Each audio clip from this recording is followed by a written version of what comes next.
Ayan na, nabalik na natin guys. Yun, ikutin mo lang siya ng 8 ikot guys, no? Isasagad mo muna, tapos ikot ng 8 ikot. Iniikot mo na siya ng 8 ikot, so paangat yun eh. So ibabalik mo na siya.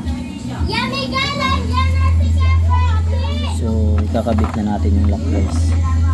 Tapos tatry natin kung aandar guys.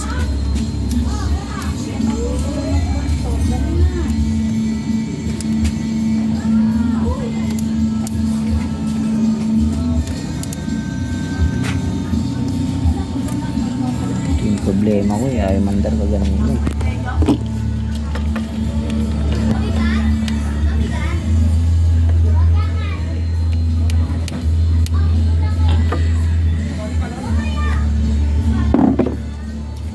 So let's try.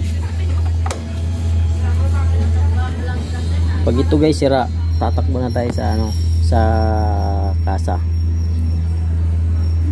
So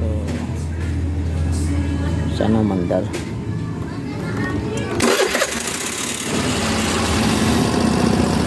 Guys, mandar guys. Okay na.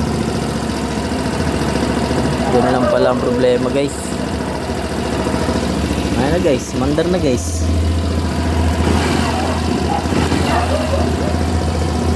Guys, so ulit. So ulitin natin guys. So ang gagawin mo, ginawa ko guys, no. Tinanggal ko yung lock, inugot ko to. Tapos nung natanggal na siya guys, may spring dyan, tas may so ikutin nyo siya, ikutin mo siya, pasagad mo na pabalik doon sa dito. Ngayon pag nasagad na, ikot ka ng 8 beses, pabaliktad naman. So 8 beses, 8 ikot. Ngayon pag naka 8 ikot ka, so salpak mo na siya rito guys, no.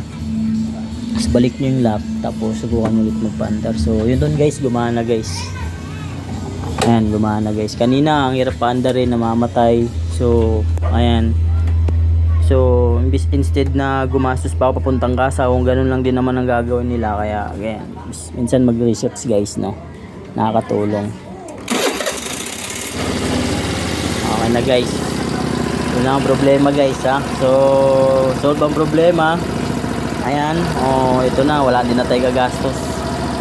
So okay, ikakapit na natin guys. Simple lang, ganun lang gawin nyo guys pag may mga problema guys, ha. Maraming salamat. Thank you guys. Sana may natutunan kayo guys.